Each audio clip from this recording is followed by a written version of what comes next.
So now we are going to move to the next session, which is going to be the presentation of tourism projects financing. So please join me in welcoming John Sage, founder and CEO of Accessible Travel Solution, who will join us virtually. John, do we have John online?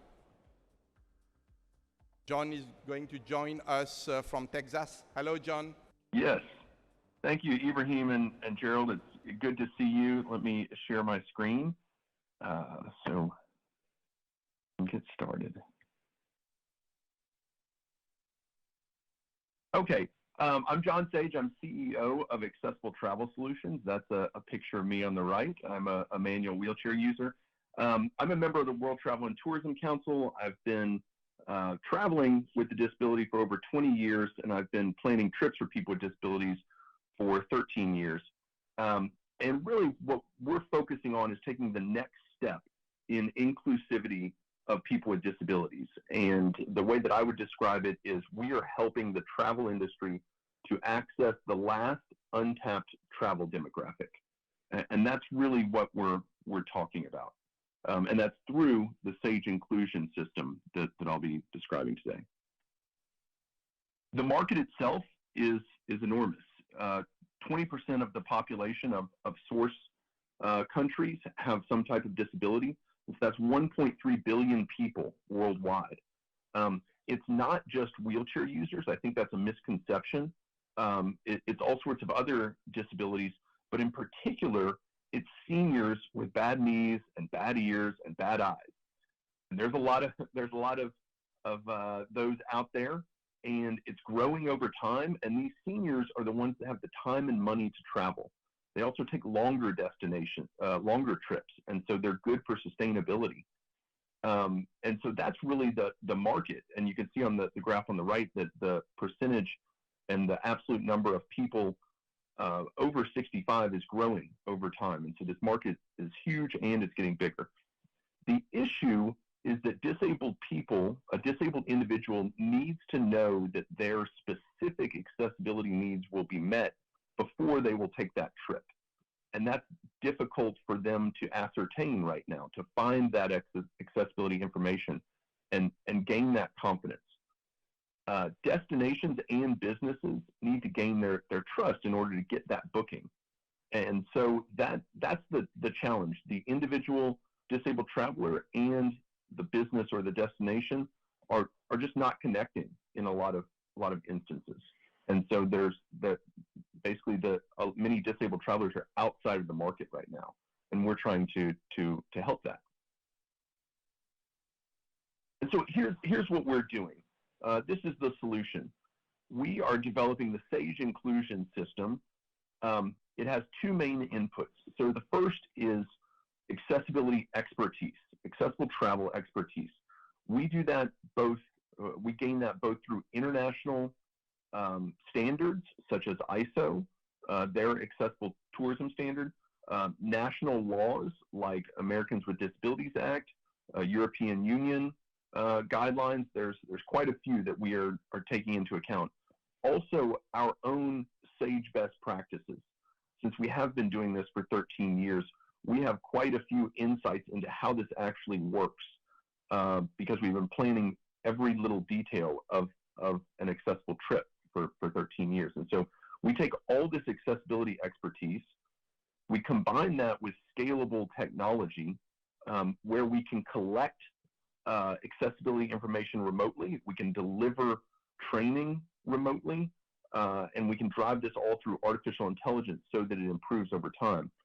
We combine those two things, the accessibility expertise and the technology, into the SAGE inclusion system. And that has multiple parts to it. So the first is the accessibility audit. That is collecting the accessibility details for a location. And for a hotel, that's over 600 different data points that we collect. And our hotel audit, the version 1, is nearly complete. We're almost done with that. We generate documentation for the traveler to gain their confidence. We issue certification and accessibility scoring. We can deliver training to customer-facing staff and product managers and vice presidents and all up and down the organization. And then we do marketing. We help the business market themselves to disabled travelers. And there's not a whole lot of marketing going on right now to this demographic. And so with this inclusion system, we can actually serve quite a few different customer types. So that's the destinations, the hotels, attractions, cruise lines, and tour providers, and others. And we're already seeing traction with this. Even though we're coming out of the pandemic, we're already seeing traction that, yes, many of these organizations want assistance to develop and grow in the accessible travel market. And so what we're doing is we're raising $2 million to finish this SAGE inclusion system and deliver it. And the ultimate goal is that we want to transform the travel industry to become inclusive of people with disabilities globally. And so it's an ambitious goal, but we think based on our experience and our conversations that it is achievable. And that's what we're doing. And it's very exciting to help the industry tap into the last untapped travel demographic. That's the end of my presentation. I can keep speaking if you'd like. I'm not hearing anybody on your side. No, we can hear you now, John. Thank you, John, if that is completed. Thank you so much, John. And I think this is a very good niche market, the accessibility market. Like John said, it's a 2 billion market. It's a very niche.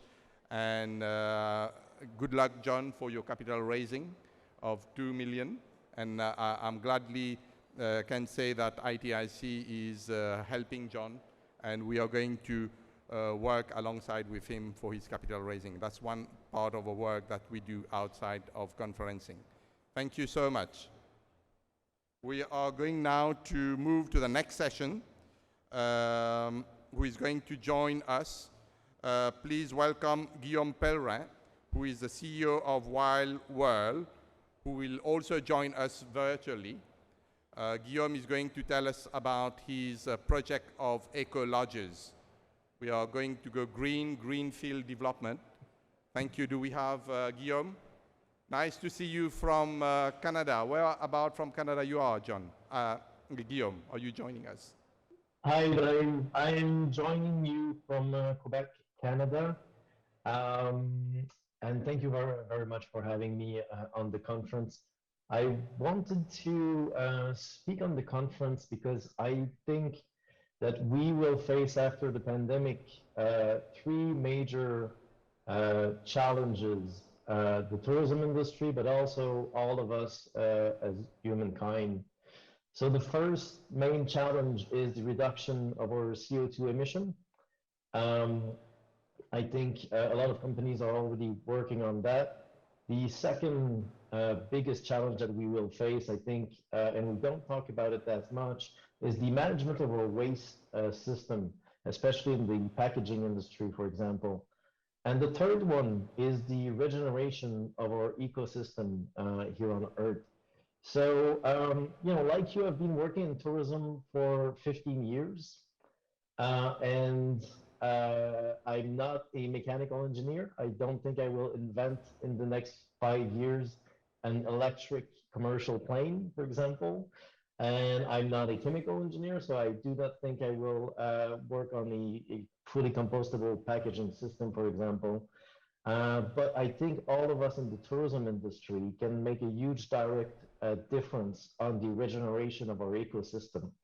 And that's where that's where I started my reflection to start Wild World.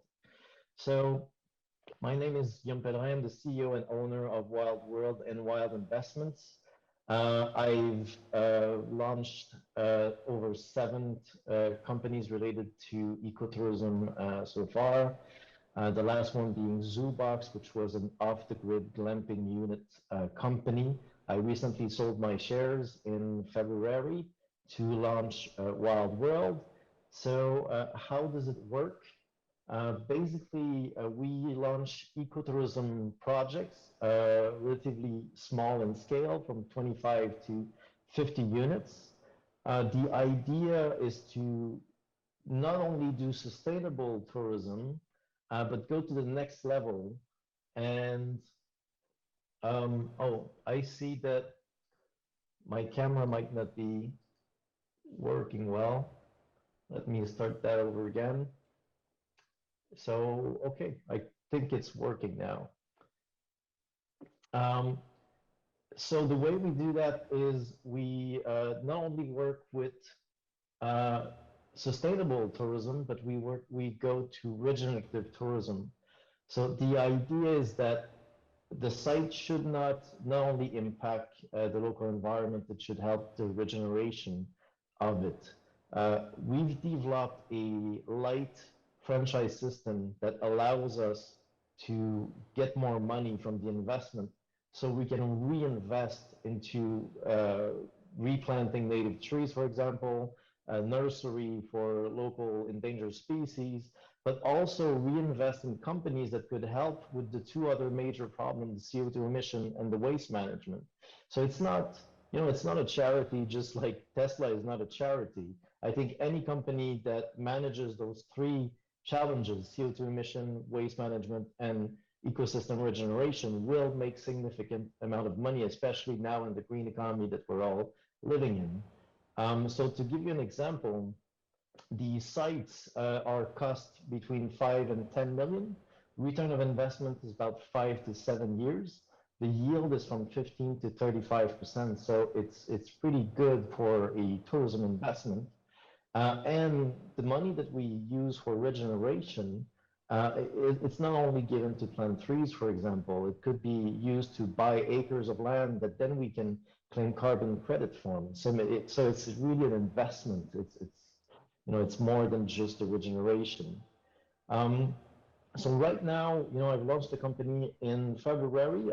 We are working on 7 projects around the world. So 2 in Madagascar, 2 in the UAE, 2 in Saudi Arabia, and 1 in Portugal. We have investors, attached to those projects.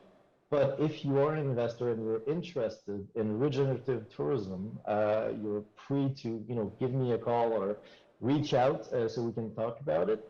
And if you're a landowner or a national park manager, or if you want to develop, any kind of regenerative tourism, feel free to contact me. I'll give you my direct email. It's the letter G at wildworld.eco. Again, it's g@wildworld.eco, and you can go on our website, wildworld.eco. My name is Guillaume Pellerin, I'm the CEO of Wild World, and I'll be happy to work with anybody that wants to take part in regenerative tourism. Thank you very much, Ibrahim, for the time. Thank you, Guillaume. And I think that's quite interesting for Guillaume building up the ecologies and green development, and well noted. Now we are going to welcome Mark Abraham, founder and CEO of Shackle. Interesting about Mark has been on ITIC stage, I think now for the 3rd time. He's now going to tell us about the different stages of capital raising he has been experiencing, and I think now you're going to the mezzanine type of raising. Thank you, Mark. Just before I get going, just if we could get like a raise of hands, I'm going to talk about startup investing, venture capital, Silicon Valley. There's people here in the startup industry. We could get a raise of hands. Okay, perfect. I'll talk a little bit about Shackle, and then I'm going to move into the different rounds of fundraising that we've done over the last 2 years. To start what Shackle is, this is the vision, and then I'll start about what we're doing over the next 1.5 years. So we want to create the world's first fully integrated book, stay, and explore travel platform, where you can not just book your hotel, but you can also check in, open up your room door, order room service, check out, pay your bill, and then book activities in the city. So a fully integrated book, stay, and explore. The interesting thing about book is you'd probably name Booking.com, Expedia, but if I asked you to think of a brand that owns the stay part of the journey, the 2 or 3 days you're in a hotel, there's no brand that actually owns that part of the journey yet, and we think it's the most impactful time you have with guests. How we're launching is with a SaaS solution, so we're software as a service. We sell a hotel app to hotels, they subscribe to it, And what we do is we digitalize the entire guest journey. So from checking in, pre-authorizing with your card, paying for the room, opening up the room door with a digital key, ordering room service, talking to the front desk, checking out and paying your bill. So that's our SaaS solution. In the next year and a half, we will look to bring in our booking engine. The way we think we can compete with the big OTAs is that we can take out their acquisition costs. So Booking.com will spend billions a year on marketing. The interesting thing about Shackle is that our hotels will market for us. We're attached to the confirmation email before you arrive. We're in the elevator. We're on the TV in the room. And when guests download Shackle to stay in the hotel, when they leave the hotel, we still have the user on our app. So we've no customer acquisition cost, and we're paid for the software. When it comes to fundraising and startups, we like to think of it as like a journey, a road trip, and how much gas do you need in the car to get to the next point? What do you need to prove over the next 12 months to raise the next round of fundraising? When we started in February 2020, so starting a travel platform a month before COVID hit was a great idea, but we've made it this far. We raised $100,000. This is what you might call a family and friends round, an angel round, and ultimately what it was is we needed to prove if there was a market. And I'm going to go into the detail of how much money we spend every month, what our valuation is, how much money we've raised. So just to give the insight. We raised $100,000. It was at a post-money valuation of $1 million, and we were burning $10,000 a month. So we were spending $10,000 a month. What we needed to prove within that time period is, could we sign up a pilot hotel? Could we prove there was a market? And thankfully, we signed up a group in London that had 7 hotels for $150,000 a year. So it was a good proof point to get to our next round. Our next round was our first kind of bigger rounds. We raised $2.5 million. This was at a $15 million valuation. And by the end of this round, we were burning $185,000 a month. You can blame Misha, our CTO, who's in the room, because he spends all the money on engineers, and engineers are very, very expensive. What we needed to do in that round before we would get to the next one, which is your Series A, which is usually your first big institutional round of investment, was, could we build a team? Could we launch the product? Could we prove there was usage on the product? Could we become revenue generating? I would say we did 80% of that over the last 12 months. So this is kind of our roadmap over the last 12 months. We closed the round of fundraising. We built a full in-house engineering team. So Misha over there was 10 years at Booking.com, a year at Getter. He's now our CTO. Built a full in-house engineering team in Amsterdam. We now have 14 people in the engineering team. We signed up it's over 100 hotels now, which is 1.6 million in annual recurring revenue. We don't have a sales team, that was just myself, just traveling around to our different cities. We have hotels in Miami, New York, London, and Dubai. We brought on some great industry legends on our advisory board. Mr. Gerald Lawless being one of them, Flor Bleeker, the group CTO of Accor. We did a partnership with Dubai Tourism, and like I said, signed up groups like Accor. These are some of the investors that invested in our seed round. So William from Frontline is our venture capital fund. Brad is the founder of Lime. You might know the micromobility company, the scooter company. Conrad was the very first engineer at Uber, and Lee Fan was the CTO of Pinterest. I was a first-time founder, so learning from these individuals was the best help rather than even the cash. So Brad was the fastest company to raise $1 billion. Then they did a big down round, and Uber bought them. Conrad, the very first engineer at Uber. So when Gareth and Travis first launched Uber Cab, they used an agency in South America. Conrad's first job was to translate the code from Spanish to English. So just getting that inside learning from them has been incredible. And of course, the best thing about that is the introductions you get for the next round of fundraising. So Brad was funded by Sequoia, A16Z, Tiger Global, and when a great founder introduces you, it's easier to get the meeting.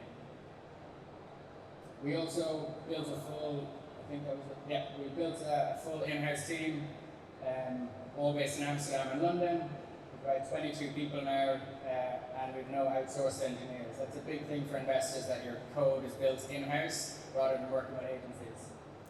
About a month ago, we did our bridge round. So like I said, I thought we did enough to prove to get to the Series A, but we fell down on a few things, which was we didn't have enough live data. So we contracted over 100 hotels and 1.6 million in revenue. We didn't have it all rolled out. So we were just a little bit shy on the live data, which meant we had to do a bridge round. So last month we raised $3 million. This was done in a SAFE agreement, which is a $30 million valuation. And now we're burning around $205,000 a month. And that's for us to get to our Series A, which will hopefully be in January, February next year if the markets hopefully recover. Some of the investors that came into the bridge round, Guillaume is the founder of Checkout.com. Guillaume's the wealthiest tech entrepreneur in Europe. His company is valued at 40 billion. Checkout are actually our payment rails because we have a payments product. And then Sandeep is the founder of Polygon. Polygon's probably the top 5 biggest Web3 companies in the world. So to have again individuals like this, like Tiger is one of Guillaume and Sandeep's biggest investors, again to get introductions for our Series A, having these people who back us, believe us, is great. Also a Checkout for their payments products. We wouldn't have enough money flowing through our payment products to get a deal with Adyen or Stripe, whereas because Guillaume's an investor, we obviously got a kind of a sweetheart deal. So, and again, learning off them is incredible. The next target is our Series A round, so we'll hope to raise 15 to 20 million early next year. What I'm going to break down here is some of these valuations sound a little bit silly to people who aren't in the industry, but the target really is to IPO. You have to ultimately to give the returns for your venture capital fund. So Frontline Ventures, for example, have a $70 million fund. They invested in us, they got 10%. Let's say we exited for $500 million, 10% of that is 50 million, it doesn't even return their fund. It sounds like huge numbers, but as an investment, we don't even return their fund for their LPs. So you have to get a multi-billion-dollar outcome. The way to do that in SaaS is once you hit $1 million in annual recurring revenue, it's the treble, double, double, double. So if by the end of this year we have rolled out $1 million worth of contracts, 2023 we will hope to do 3 million in annual recurring revenue, triple that, then double that, double that, double that, meaning going into year 6 we will be going into 100 million in annual recurring revenue, which means we would have the revenue to IPO, which are there for a return for all of your investors.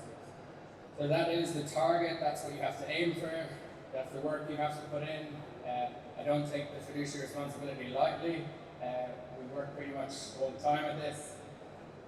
It sounds silly, but when you do, if you do become that unicorn, you know, the valuations are astronomical. Once you get technology at scale, the gross margins are above 90%. They become cash flow kings. If you look at some of the travel valuations, OpenTable was bought for 2.6 billion. I think we all know Booking.com. Hopper, a competitor to Booking, is gone high as well. So hopefully that gives people insight into the various funding stages, the journey we're on. I don't know if there's any questions or if we're doing that either, but that's been our journey so far.